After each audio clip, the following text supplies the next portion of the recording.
Hola, buenos días, soy Álvaro García Hernández y soy el autor de El idioma de las lentejas. En primer lugar, quería dar las gracias a SM México por la posibilidad que me ha dado de poder participar en las tardes de cuento.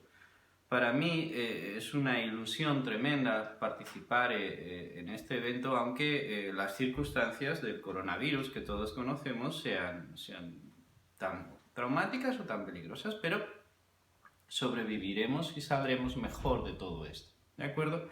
Ahora centrándonos en el libro, la segunda parte, una de las primeras cosas que me preguntaron o que querían que contase es cómo surge o cómo me convierto en escritor. Eso es una pregunta un poco personal, pero me gusta contarla. Mira, yo soy una persona muy traviesa. Cuando era pequeño era muy inquieto, era muy movido y no travieso, hacía muchas trastadas, no valía ningún castigo, ni encerrarme en el cuarto, ni quitarme nada, no valía nada. La única cosa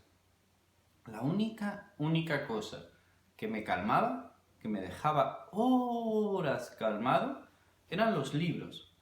Leía como si necesitase las letras para dormir y me acostumbré a eso, a esa mezcla extraña entre ser un trasto, ser un poco travieso y ser un adicto a los libros. Lo bueno es que los principales libros que yo leía pertenecían a SM, a la colección del barco de vapor, de manera que para mí el hecho de ahora haberme convertido en un escritor de esa colección es algo que muchas noches te acuestas, cierras los ojos y te cuesta no distinguir o no confundirlo con un sueño. Es algo maravilloso y de las cosas más bonitas que me han pasado en la vida. Por eso me hace ilusión hablar con vosotros del idioma de las lentejas, pero es un libro peculiar. Mirad, yo vengo de la literatura de adultos. En 2016 gano el Gran Angular en España con una novela juvenil, con León Kamikaze, que está en SM, y de una te planteas algo. En esta vida hay que hacer cosas que no hayas hecho. Yo había escrito literatura para adultos, había escrito literatura juvenil, y el siguiente reto, ¿cuál podía ser? Escribir literatura infantil. Aquí hay un prejuicio. Muchos escritores de literatura de adultos consideran que escribir literatura juvenil es un poco más fácil. Dejémoslo ahí, un poco más fácil. Es absolutamente falso.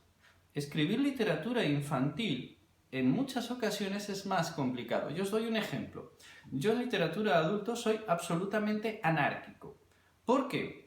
Porque en una novela de adultos la carga de interpretación de la novela la lleva el lector, ¿de acuerdo? De manera que tú puedes poner un personaje, otro personaje, un conflicto y que ese conflicto se resuelva 50, 60 o 100 páginas después. ¿Por qué? Porque estás trabajando con un lector experto, con un lector que sabe crear la narrativa de la novela y que sabe aportar lo que el escritor ha dejado implícito. Pero, ¿qué sucede con la literatura infantil? Yo cuando me pongo a escribir literatura infantil, una de las primeras cosas que aprendo es que tengo que ser extremadamente organizado en un plan previo. ¿Por qué? Porque, mirad, yo escribo con ordenador, siempre escribo con ordenador, entonces te tienes que crear una tabla de Excel, una cuadrícula, en la que tú digas en cada uno de los capítulos qué personajes intervienen, qué conflicto va a suceder, cómo se va a resolver y qué información nueva añade a la trama. Porque, no lo olvidemos, estamos hablando de una novela de misterio. Ahora os contaré más la trama. Pero lo que os quería explicar es que para escribir literatura infantil tienes que entender que el público es un público en el que todavía está formándose la capacidad narrativa. De manera que tú no puedes pretender que este personaje y este personaje tengan un conflicto y no se resuelva sino 2 o 3 páginas a continuación, porque entonces el lector perderá el interés, ¿de acuerdo? De manera que, como si fuese una tela, cuando tú escribes literatura para adultos, la tela tiene muchos agujeros porque los nudos narrativos están más separados. Pero en la literatura infantil la tela está mucho más apretada porque los nudos tienen que estar más cerca para que la historia avance de una manera muy dinámica. Eso, en cuanto a la técnica, es una de las primeras cosas que yo aprendí cuando empecé a escribir literatura infantil. Pero una vez te sientas y dices, vale, quiero escribir una novela infantil, ya he escrito juvenil, ya he escrito adulto, ¿qué quiero contar? Una de las primeras cosas que aprendí es que no debes escribir un libro que no alegre a la gente. En el caso del público infantil, alegrar está muy vinculado con la risa, pero yo tenía que hacer algo que no se tomase en el libro a broma, de manera que decidí crear una historia de misterio con humor. Y para ello partimos de una trama bastante sencilla. Mirad, nosotros tenemos a dos personajes principales, que son el mellao, veis que le falta un diente, y el pequeño. El mellao tendrá unos 11 años, unos 10 años, y el pequeño tendrá unos 6 o 7 años. ¿De acuerdo? La historia comienza con un verano. Esto también es una pequeña trampa. La mayoría de las historias que vais a leer comienzan en verano. Es un truco que usamos. Pero este verano, para mis niños, para el pequeño y el mellao, iba a ser muy diferente. ¿Por qué? Porque su mamá está enferma y tiene que ir al hospital. De manera que el papá coge y se lleva a los niños al edificio donde vive la abuela. Los niños están enfadados porque su abuela Adoración se olvida de las cosas. Padece esa enfermedad que padecen muchos abuelitos que se llama Alzheimer. Entonces los niños están enfadados porque ellos quieren ir con su mamá y ellos no quieren pasar el verano en casa del abuelo. Pero va a suceder algo. El hermano mayor, cuando su hermano pequeño empiece a llorar la primera noche, buscará una solución. Y, como hacéis los niños, se le ocurrirá algo extremadamente ingenioso. Le dirá que la mamá le dejó un libro de recetas mágicas y un caldero donde poder cocinarlas. En realidad, el caldero es un orinal que han encontrado de la abuela y el libro de recetas mágicas es el libro de deberes, pero como el hermano pequeño todavía no lee letras minúsculas, su hermano mayor le engaña. Le engaña y esa primera noche prepara la primera poción mágica. A partir de ese momento de que, por casualidades extrañas, la primera poción funciona, el hermano pequeño creerá a su hermano mayor. Pero esto es solo el principio de la historia. ¿Por qué? Porque en ese edificio viven muchos más personajes. Vive Enzo con su hermana Kita, que está aquí, y vive Super Nico y vive Malena, que es ciega. ¿Y qué sucede? Que en el momento en que todos los niños descubren que hay dos niños nuevos ese verano en el edificio y que tienen un caldero mágico, enseguida querrán conocerlos. Y me diréis, ¿y cómo se enteran de que han aparecido unos niños nuevos? Porque, ¿os acordáis cuando os he dicho que yo era un poco travieso? Porque lo primero que hacen estos niños es subir al edificio con la abuela, ayudarle a tender la ropa y con su perro Salchicha, que es muy gracioso, es salchichón, sube para ayudarle a tender la ropa y descubren que en la terraza del edificio hay una piscina, una alberca gigante donde alguien debió nadar durante mucho tiempo. Y, como haríamos todos, estos niños ven el grifo de la alberca y empiezan... Pero no sale agua. De manera que se olvidan y se marchan. ¿Sabéis lo que sucederá al día siguiente? Que miran al edificio y... está cayendo agua. Han inundado todo el edificio. A partir de ese momento descubrirán al resto de habitantes del edificio, pero enseguida comprenderán que hay un misterio en ese edificio, y es que debajo del edificio vive el hombre topo.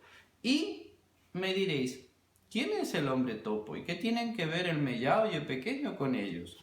Pues os contaré, os leeré solo el principio del libro. Y dice así: Preámbulo.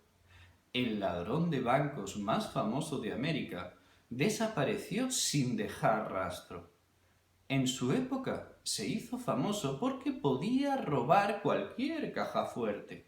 No había banco que se le resistiera, ya que accedía a ellos de noche, cuando nadie lo veía, excavando túneles como un topo. Durante años, la imaginación de los periódicos dibujó cuál sería su rostro, calculó los millones de su tesoro, incluso su escondite secreto. Pero en realidad, nadie lo conocía. Así pasaron los años y los bancos desvalijados unos y otros sin que la policía pudiera evitarlo. Sin embargo, tras su golpe más sonado, tras robar el banco más rico de América, algo diferente sucedió. De repente, el ladrón desapareció para siempre, y con él, el escondite de su fabuloso tesoro. Yo no os puedo contar mucho más, pero sí os puedo decir que ese tesoro está debajo del edificio o cerca del edificio, o alrededor del edificio, o dentro del edificio, donde están el pequeño y el mellao, que pasarán un verano, ayudados de sus amigos, buscando ese tesoro que escondió el hombre topo. Pero hay una pista, y esa pista es el título del libro, El idioma de las lentejas. Escuchad. Para saber dónde estaba escondido ese tesoro, os voy a leer una página del libro, que dice así: El día que el hombre topo olvidó dónde había escondido su tesoro, habla el mellao, el mayor, ¿de acuerdo? Descubrí que mi hermano pequeño y yo estábamos solos, que no había nadie en casa, tan solo una nota en la cocina. ¿Dónde están todos?, le pregunté a mi hermano que estaba desayunando. Se han tenido que ir un momento. ¿Cómo lo sabes? Lo han puesto ahí, dijo señalando la nevera. ¿Y por qué estás despierto? Porque el hombre topo me ha hablado por el váter. Está triste por tu culpa. ¿Cómo lo sabes? Me lo ha dicho. El hombre topo nos oye por las cañerías y me habla por el váter. Me ha dicho esta mañana que está cansado, que quiere que se acabe todo, que el tesoro está en el supermercado, que se lo digamos al Kaiser Arévalo para que pueda volver a su país. ¿En serio?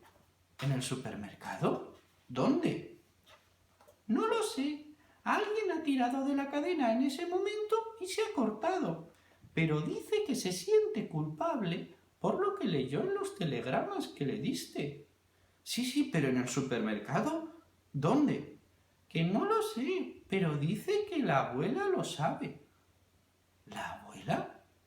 Sí, la abuela, que ella una vez lo encontró, pero que luego se olvidó.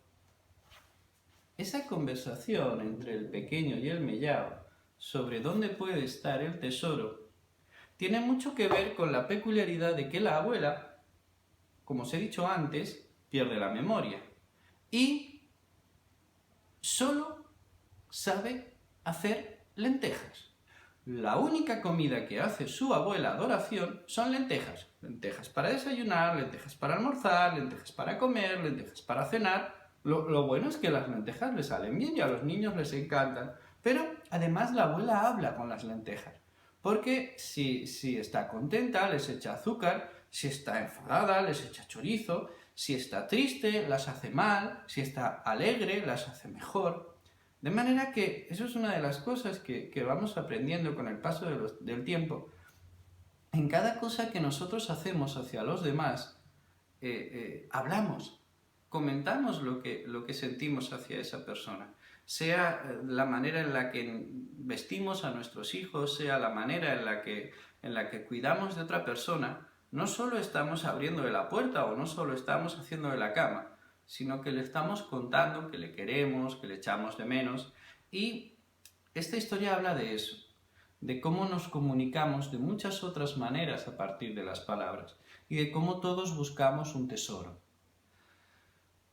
Esta historia estará cerca de su final cuando los niños sepan qué le va a suceder a su mamá en el hospital y cuando descubran dónde está ese tesoro tan famoso que escondió el ladrón más famoso de bancos de América. Pero lo que yo os quería contar es que no es el idioma de las lentejas un libro para olvidarlo. Es un libro para recordarlo, para recordar todos los días que las personas nos quieren mucho y nos cuidan mucho de 1000 maneras que se convierten en normales, pero que si las pensamos bien son absolutamente extraordinarias. Y espero que como yo he disfrutado escribiendo el idioma de las lentejas, vosotros también disfrutéis leyéndolo.